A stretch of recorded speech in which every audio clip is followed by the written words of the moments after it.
1995 एक ऐसा साल जब दुनिया ने पहली बार देखा था जुमांजी को, एक बोर्ड गेम जो कभी भी एक सिंपल खेल नहीं था, बल्कि ये एक दरवाजा था एक खतरनाक जंगल की दुनिया का, जहां से शुरू हुई थी एलन पैरिश की कहानी, जिसने सबको हिलाकर रख दिया था। और मूवी के एंड होने के बाद लोगों को लगा चलो बला टली, लेकिन कहानी अभी खत्म नहीं हुई थी। जुमांजी वापस आया, वो भी पूरे 2 दशक के बाद। लेकिन वक्त के साथ साथ दुनिया भी बदल चुकी थी, जहां बोर्ड गेम्स की जगह ले ली वीडियो गेम्स ने, और फिर जुमांजी भी इन्वॉल्व हो गया इस नई जनरेशन के लिए।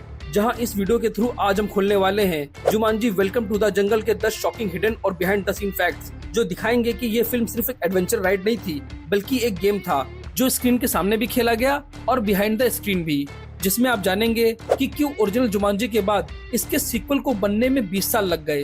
राइटर्स जुमांजी मूवी को जंगल के अलावा और कौन कौन से थीम पर प्लान कर रहे थे, कौन कौन से हिडन कनेक्शन थे एलन पैरिश वाली जुमांजी के इस नई जुमांजी के साथ, हॉलीवुड के और कौन कौन से एक्टर इस मूवी में कास्ट होने वाले थे जिन्हें प्रोडक्शन टीम ने अप्रोच किया लेकिन उन्होंने मना कर दिया, और शूटिंग के टाइम एक्टर्स और क्रू को जंगल में कौन कौन से चैलेंजेस का सामना करना पड़ता था।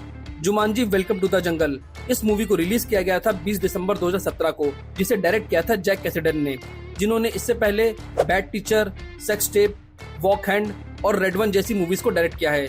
इस मूवी का बजट रखा गया था $90 मिलियन और इसने बॉक्स ऑफिस पर वर्ल्ड वाइड टोटल $1 बिलियन का बिजनेस किया था, और ये उस साल सबसे ज्यादा पैसे कमाने वाली फिल्म की रेस में चौथे नंबर पे थी।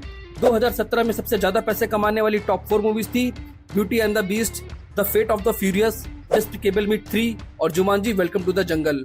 इस मूवी को सोनी पिक्चर एंटरटेनमेंट्स और कोलंबिया पिक्चर्स के अंडर में रिलीज किया गया था, और इस मूवी की पॉपुलैरिटी को देखकर इसे 7 IMDb रेटिंग मिली हुई है। और अब बात करते हैं इस मूवी से जुड़े कुछ अननोन इंटरेस्टिंग फैक्ट्स के बारे में। तो लाइक के बटन को प्रेस करिए और चैनल को सब्सक्राइब करके बेल आइकन जरूर दबाइए, ताकि जब भी मैं वीडियो अपलोड करूं तो आपको मेरी वीडियोस की नोटिफिकेशन सबसे पहले मिल सके। पहला फैक्ट तो इस पर बेस्ड है कि इस मूवी को क्यों बनाया गया।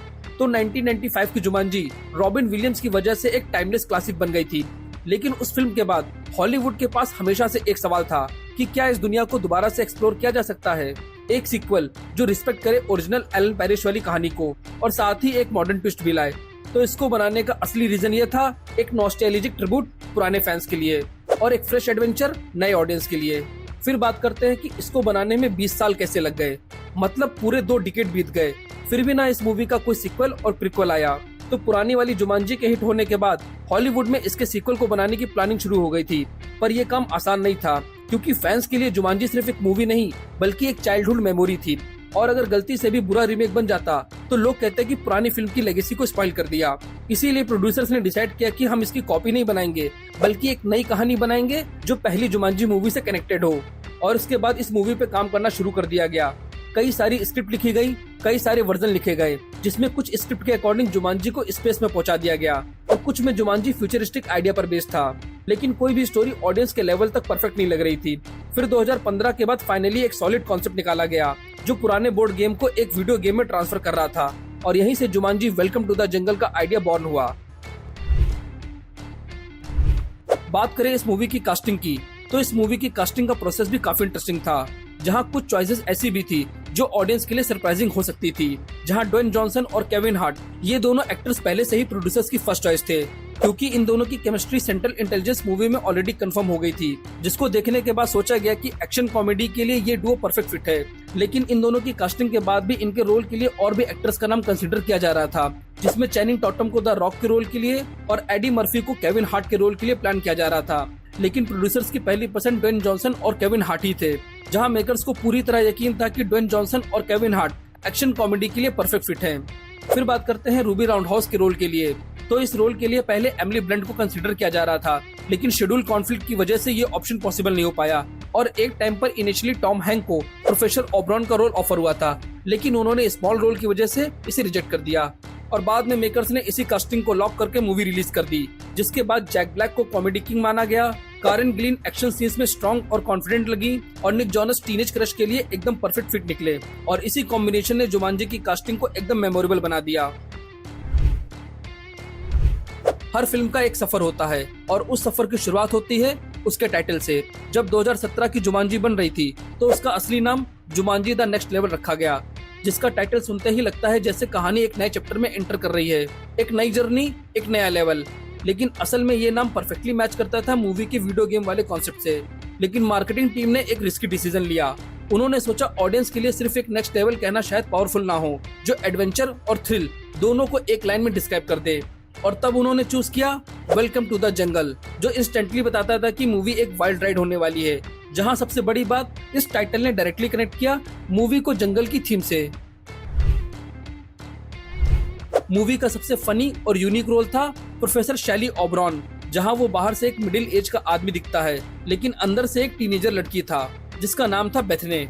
और ये रोल प्ले किया था जैक ब्लैक ने, जहां उन्होंने इस कैरेक्टर को इतना नेचुरली प्ले किया कि देखते वक्त ऑडियंस भूल ही गई कि ये आदमी है।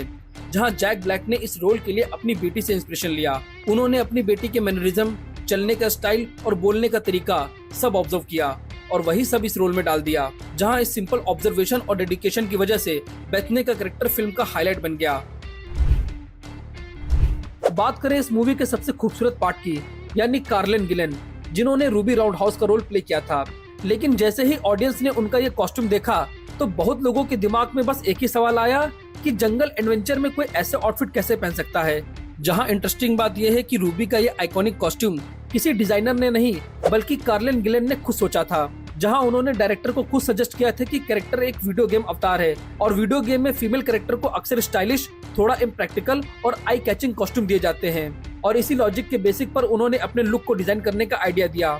कैरन का मानना था कि रूबी राउंडहाउस का आउटफिट उसकी अवतार वाली आइडेंटिटी को हाईलाइट करे और एक कॉन्ट्रास्ट क्रिएट करे बाकी कैरेक्टर के जंगल लुक के साथ, जो मूवी के पोस्टर से लेकर एक्शन सीन तक सब जगह आइडेंटिकल हो गया। जैसा कि मूवी का नाम है Jumanji welcome to the jungle, तो आपको लगता होगा कि पूरी मूवी की शूटिंग जंगल में हुई होगी, जो 50% झूठ और 50% सच है। सच इसलिए कि आधे से ज्यादा शूटिंग हवाई के डेंस फॉरेस्ट में हुई थी, जहां ये लोकेशन जितनी ही विजुअली स्टनिंग थी उतनी ही क्रू के लिए चैलेंज से भरी हुई, जिसमें सबसे बड़ी प्रॉब्लम थी जंगल का एनवायरनमेंट, जो बहुत ही ह्यूमिड और गर्म था और बारिश का शेड्यूल कभी प्रेडिक्ट ही नहीं किया जा सकता था। और इसके साथ साथ इंसेक्ट और वाइल्ड लाइफ भी एक प्रॉब्लम थी, जो हर दिन शूटिंग के लिए प्रॉब्लम क्रिएट करते थे। जहां एक्टर्स के लिए भी सिचुएशन इजी नहीं थी, क्योंकि उन्हें हैवी कॉस्ट्यूम और प्रॉप्स के साथ गर्म जंगल में परफॉर्म करना पड़ता था, जिससे उन्हें हर बार ब्रेक लेना पड़ता और हाइड्रेशन मेंटेन करनी पड़ती थी। और इसके साथ साथ जब बारिश होती थी तो पूरा सेट कीचड़ से भर जाता था, जिस वजह से सभी एक्टर्स को कीचड़ में परफॉर्म करना पड़ता और क्रू को वाटर पंप लगाने पड़ते ताकि कैमरा इक्विपमेंट बच सके। इसीलिए इस चीज से बचने के लिए एक पूरा आर्टिफिशियल मिनी जंगल को लॉस एंजलिस स्टूडियो के अंदर बनाया गया, जहां साउंड और एनवायरनमेंट लाइटिंग कंट्रोल में थी। जुमांजी में केविन हार्ट के कैरेक्टर फ्रिज को पूरी मूवी में बार बार हाईलाइट किया गया कि फ्रिज की हाइट छोटी है, लेकिन असल जिंदगी में कहानी थोड़ी अलग है। जहां रियलिटी ये है कि केविन हार्ट की हाइट स्क्रीन पर दिखाए गए फ्रिज से थोड़ी ज्यादा है, यानी कि वो एक्चुअल कैरेक्टर के कंपैरिजन में इतने छोटे नहीं है। लेकिन मूवी मेकर्स को कॉमेडी और कॉन्ट्रास्ट क्रिएट करना था, ताकि जब केविन ड्वेन जॉनसन के सामने खड़े हों तो उनका साइज डिफरेंस और भी एग्जैजरेट लगे। इसीलिए शूटिंग के टाइम स्पेशल कैमरा एंगल और ट्रिक्स यूज किए गए, जहां केविन को इंटेंशनली नीचे स्टैंड कराया गया और कहीं कहीं वाइड लेंस का यूज किया गया ताकि उनकी हाइट और छोटी दिखाई दे, जिसका रिजल्ट ये था कि ऑडियंस को लगा कि फ्रिज और बाकी कैरेक्टर के बीच हाइट का गैप बहुत ही बड़ा है, जबकि असल में केविन हार्ट इतने छोटे नहीं है जितना फिल्म में लगता है। जहां ये एक छोटी सी टेक्निकल ट्रिक थी जो मूवी में कॉमेडी की टाइमिंग को एकदम परफेक्ट बनाता है। मूवी में एक हिलेरियस मोमेंट आता है जब सारे कैरेक्टर एक हिप्पो के पूप में गिर जाते हैं। स्क्रीन पर ये सीन देखने में जितना गंदा लगता है, शूटिंग के वक्त ये उतना ही रियल फील भी होता है, क्योंकि इस सीन के लिए एक स्पेशल मिक्सचर बनाया गया था जिसे क्रू ने नाम दिया था द स्टिंकी जूस, जिसकी स्मेल बहुत ही बेकार थी। और इस लिक्विड को सेट पर पूरा फैला दिया गया ताकि एक्टर्स को वो असली वाली बदबू फील हो। और जब जैक ब्लैक और केविन हार्ट ने उसे स्मेल किया तो उनके जो रिएक्शन निकले वो रिएक्शन स्क्रिप्टेड नहीं थे, वो वाकई रियल थे। इसीलिए ये सीन स्क्रीन पर और भी नेचुरल और फनी लगता है। इस मूवी में एक सरप्राइज कैरेक्टर था जिसका नाम था सीप्लेन मैकडोना और ये रोल प्ले किया था निक जोनस ने। जहां मूवी के अकॉर्डिंग इस कैरेक्टर की कहानी बहुत ही इंटरेस्टिंग है, क्योंकि सीप्लेन एक्चुअली ईयर 1996 का एक प्लेयर था जो उस वक्त जुमांजी गेम में अटक गया था। और एलेक्स जब 1996 में गेम खेलने आया तो वो सीप्लेन से मिलता है जंगल के अंदर और तभी पता चलता है कि सीप्लेन सालों से यहीं फंसा हुआ था। जहां इस ट्विस्ट ने दिखाया कि जुमांजी सिर्फ एक एडवेंचर नहीं बल्कि एक ऐसी जेल भी है जहां वक्त रुक जाता है और एक गलती जिंदगी भर का ट्रैप बन सकती है। और रियल लाइफ में जब ये रोल निक जोन्स को ऑफर हुआ तो वो पहले दिन बहुत ही नर्वस थे, क्योंकि ये उनकी पहली बड़ी हॉलीवुड मूवी थी एक्टिंग के लिए। और उन्होंने अपने रोल को इतना बेहतरीन तरीके से परफॉर्म किया कि निक जोनस का ये कैरेक्टर आज की डेट में मेमोरेबल बन गया है। जुमांजी की इस मूवी में जो हमें विलन दिखाया गया उसका नाम था वेन पेल्ट, और ये नाम पुराने फैंस के लिए एक हिडन कनेक्शन था, क्योंकि 1995 वाली ओरिजिनल जुमांजी में भी एक विलन दिखाया गया था और उसका भी नाम था वेन पेल्ट। और इस मूवी में दिखाया गया वो विलन उस पुराने वाले वेन पेल्ट का बेटा है, इसलिए उसका नाम भी सेम रखा गया। ये छोटी सी डिटेल एक ट्रिब्यूट थी पुरानी मूवी के लिए, जो जनरेशन से जनरेशन तक चलती आ रही है। तो आपको ये मूवी कैसी लगी थी और आपको इस मूवी का कौन सा इंटरेस्टिंग फैक्ट पसंद आया, प्लीज हमसे कमेंट सेक्शन में शेयर करिए। और अगर आपको अपनी मनपसंद मूवी का इंटरेस्टिंग फैक्ट जानना है तो कमेंट सेक्शन में लिखकर हमसे शेयर कर सकते हैं। मैं उस टॉपिक पर जल्द से जल्द वीडियो लाने की कोशिश करूंगा। Thank you.